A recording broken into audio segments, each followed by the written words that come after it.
గురు బ్రహ్మ ప్రేక్షకులకు నమస్కారం అండి. ఈ వీడియోలో 2024 నుండి 2025 వరకు ఈ కర్కాటక రాశి వారు బాగా సంపాదిస్తారా లేదా అన్న అంశం పైన వివరిస్తానండి.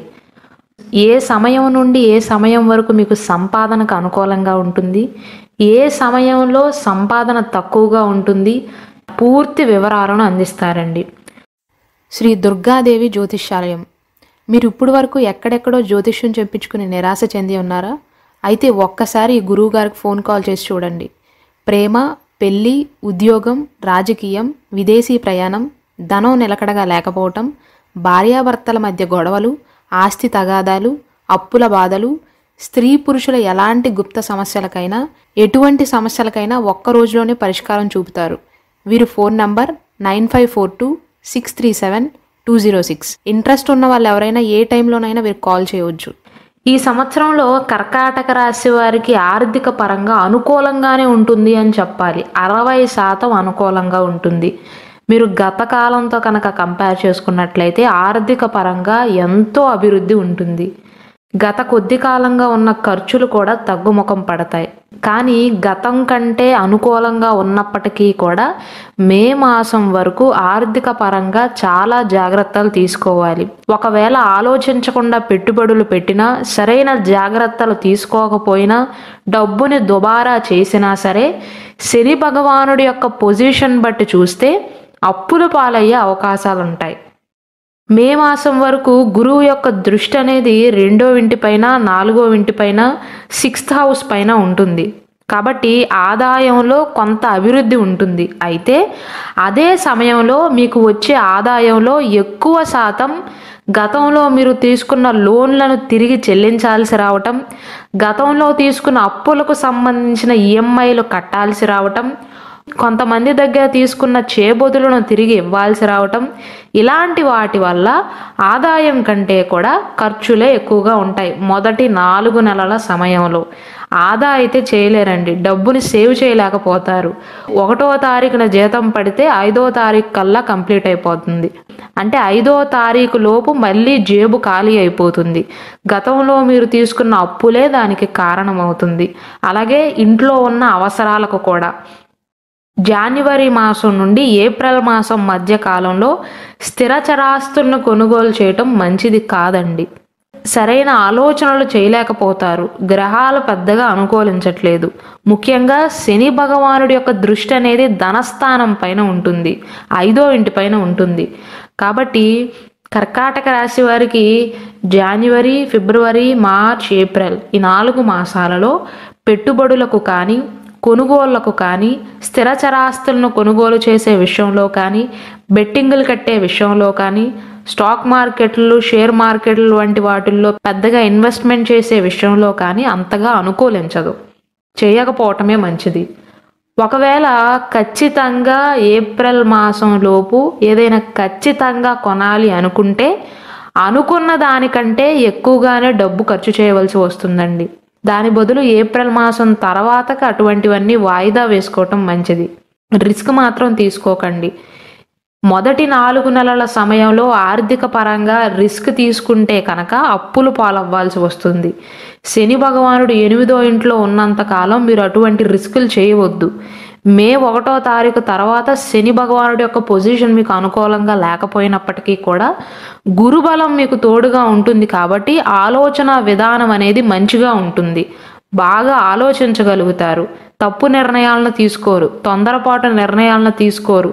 కానీ మొదటి 4 నెలల సమయంలో మెయిన్ గ్రహాలు ఏవైతే ఉన్నాయో గురువు, శని ఈ 2 గ్రహాలు కూడా మీకు అనుకూలించట్లేదు. శని భగవానుడేమో మీకు పూర్తిగా అనుకూలించట్లేదు మొదటి 4 నెలల సమయంలో. గురువేమో 50% మాత్రమే అనుకూలిస్తున్నాడు. కాబట్టి మొదటి 4 నెలల సమయంలో పెద్ద పెద్ద నిర్ణయాలను తీసుకోవద్దండి. అంతేకాదు, జాబ్ మారాలి అనుకున్నా సరే 1కి 2 సార్లు ఆలోచించండి.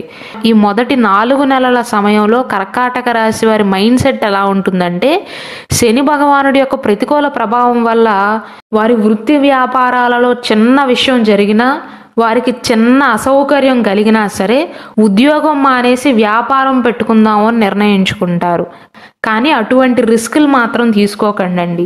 మొదటి 4 నెలల సమయం కాస్త ఓపిక పట్టినట్లయితే తర్వాత కాలం మీకు అనుకూలంగా ఉండబోతుంది. స్టార్టింగ్ 4 మంత్స్లో మాత్రం ఎట్టి పరిస్థితుల్లోనూ పెద్ద పెద్ద ఇన్వెస్ట్మెంట్స్ అయితే చేయవద్దు, పెద్ద పెద్ద పెట్టుబడులు అయితే పెట్టవద్దు. శని భగవానుడి యొక్క దృష్టి అనేది పంచమ స్థానం పైన ఉంటుంది. ఈ సమయంలో చాలా వరకు నష్టం కలిగించే వాటిపైనే పెట్టుబడులు పెట్టాలి అని చూస్తారు. మీ మైండ్ సెట్ అలా ట్యూన్ అవుతుంది. కాబట్టి తప్పనిసరిగా పెట్టుబడి పెట్టాల్సిన సందర్భం కనుక వస్తే, స్థిరాస్తులు కొనుగోలు చేయవలసిన సిచ్యువేషన్ కనుక వస్తే అనుభవజ్ఞులైన వారి సలహా తీసుకునే ముందుకు వెళ్ళటం మంచిది. సొంత నిర్ణయాలను మాత్రం తీసుకోకండి. ఎందుకు ఇన్నిసార్లు నొక్కి వక్కానించి చెప్తున్నానో అర్థం చేసుకోండి. మే 1వ తారీఖు తర్వాత మీరు ఎలాంటి పెట్టుబడులైనా పెట్టండి, పెద్దగా నష్టపోరు. కానీ మే మాసం ముందు 1కి 10 సార్లు ఆలోచించినా సరే నష్టపోయే ఛాన్సెస్ ఎక్కువగా ఉంటాయి. మే 1వ తారీఖు నుంచి గురువు యొక్క గోచారం అనేది 11వ ఇంట్లో ఉంటుంది. దానివల్ల ఏమవుతుందంటే కర్కాటక రాశి వారి తలరాత మారుతుంది. ఆదాయం పెరగటంతో పాటుగా పెట్టుబడులు పెట్టడానికి కూడా, అంటే స్థిరచరాస్తులు కొనుగోలు చేయటానికి కూడా చాలా అనుకూలమైనటువంటి సమయం. ఈ సమయంలో మీరు పెట్టే పెట్టుబడుల వల్ల భవిష్యత్తులో కర్కాటక రాశి వారికి మంచి లాభాలు వచ్చే అవకాశాలు ఉంటాయి. అంతేకాకుండా గతంలో మీరు ఎక్కడైనా పెట్టుబడులు పెట్టినా, గతంలో ఎవరికైనా డబ్బులు అప్పుగా ఇచ్చినా ఈ సమయంలో మంచి లాభాలు ఉంటాయి. ఈ సమయంలో మీకు రిటర్న్స్ వస్తాయి. మే మాసం నుండి ఆర్థిక సమస్యలన్నీ కూడా చాలా వరకు తొలగిపోతాయి. గతంలో తీసుకున్న లోన్లు కానీ అప్పులు కానీ తిరిగి చెల్లించగలుగుతారు. అప్పులు తిరిగి చెల్లించాము అన్న సంతృప్తితో ఉంటారు. ఎందుకు? గురుగ్రహం అనుకూలిస్తుంది కాబట్టి. సాధారణంగా జ్యోతిష శాస్త్రం ప్రకారం చాలామంది ఏం నమ్ముతారంటే, ఎన్ని గ్రహాలు అనుకూలించినా అనుకూలించకపోయినా గురువు కనుక అనుకూలంగా ఉన్నాడు అనుకోండి, ఎటువంటి సమస్య నుంచైనా బయటపడగలుగుతారని. అటువంటి గురువు మే మాసం నుండి మీకు అనుకూలంగా ఉండబోతున్నాడు. కాబట్టి చిరకాలంగా మీరు కావాలి అనుకుంటున్న ఇల్లును సొంతం చేసుకోవటం, సొంత ఇంటి కల నెరవేరటం, వాహనాన్ని కొనుగోలు చేయటం, పెళ్ళిళ్ళు కావటం ఈ సమయంలో జరుగుతుంది. ఉద్యోగం ద్వారా కానీ వ్యాపారం ద్వారా కానీ మీకు వచ్చే ఆదాయం అనేది మే మాసం నుండి పెరిగే అవకాశాలు ఉంటాయి. ప్రమోషన్లు రావటం, ఉద్యోగం లేని వారికి ఉద్యోగం లభించటం, ఉద్యోగం మారి జీతం పెరగటం, ఇంక్రిమెంట్లు రావటం, పదోన్నతులు రావటం, ట్రాన్స్ఫర్లు అవ్వటం, ఇలాంటి మంచి పరిణామాలన్నీ కూడా మే మాసం నుండి ప్రారంభమవుతాయండి. అయితే శని భగవానుడు మాత్రం ఈ సంవత్సరం అంతా కూడా మీకు అనుకూలంగా ఉండడు. అంటే 8వ ఇంట్లో ఉంటాడు, అష్టమ స్థానంలో ఉంటాడు. కాబట్టి మీకు వచ్చే ఆదాయం బాగానే ఉంటుంది. ఎందుకు? గురుబలం ఉంది కాబట్టి. ఆదాయం బాగానే ఉన్నా శనిని దృష్టిలో ఉంచుకుని మీకు వచ్చే ఆదాయాన్ని సరైన విధంగా వినియోగిస్తున్నానా లేదా అన్న విషయాన్ని ఆలోచించండి. నేను ఎందుకు చెప్తున్నాను అంటే, మీకు ఆదాయం బాగుంటుంది, గురుబలం బాగుంటుంది, చాలా వరకు గ్రహాలు అనుకూలిస్తున్నాయి, కానీ శని మాత్రం అనుకూలించట్లేదు. కాబట్టి మీరు ఎక్కడ పెట్టుబడి పెట్టినా మీకు వచ్చిన ఆదాయాన్ని వినియోగించే విషయంలో భవిష్యత్తులో మళ్ళీ ఆర్థిక సమస్యలు తలెత్తకుండా ఉండేలాగా చూసుకోండి. ఇప్పుడు 2024 సంవత్సరం నుండి 25 వరకు మనం ఆదాయ వ్యయాలు చూసుకుంటాం కదా. మిగిలిన రాసుల వారితో పోలిస్తే మీకే ఆదాయం ఎక్కువగా ఉంటుంది, సంపదలో పెరుగుదల ఉంటుంది. మీ ఆర్థిక స్థితి బలోపేతం కావటం వల్ల ఈ కర్కాటక రాశి వారికి సామాజిక ప్రతిష్ట కూడా పెరుగుతుంది అని చెప్పవచ్చు. కొత్త వ్యక్తులు పరిచయం అవుతారు వచ్చే సంవత్సరంలో. అది కూడా చిన్న చిన్న వ్యక్తులు మాత్రం కాదు, సమాజంలో మంచి హోదా గల పెద్ద మనుషులు మీ కుటుంబ సభ్యులుగా మారతారు. వారి నుండి మీరు ఆర్థిక సలహాలను తీసుకుంటారు. అయితే వీటన్నిటి మధ్య ఆర్థిక విషయాల్లో కూడా కాస్త జాగ్రత్తలు తీసుకోవాల్సి ఉంటుంది. ఎందుకంటే కర్కాటక రాశి వారికి 2024 సంవత్సరం ఏప్రిల్ 4వ వారం లోపు ధన నష్టం కలిగే అవకాశాలు ఉన్నాయి. అంటే ఏదో ఒక విషయంలో ధన నష్టం కలుగుతుంది.